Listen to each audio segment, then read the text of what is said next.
Mga tanong, PHW o lupon o tanan ng mga koneksyon sa tuang barangay officialis no sa Bugang.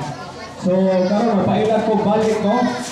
Ako dahil si Jeffrey Ibanez Tabada from Region 7 DSWD taga Trinidad ako no.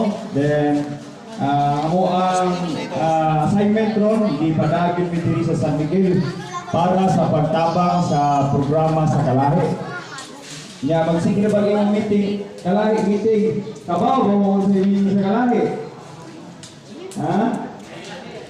Oh, Laylahi. Oh, very good. Laylahi, no? Okay, ako sang gamayan o kuwana. Ang Kalahi is kapit bisig laban sa kahirapan. Hirap, no? Kalahi. Lain magulo kalaka. Kahirapan, lain paminaon. Gi-rhyme siya, Kalahi. Kapit bisig laban.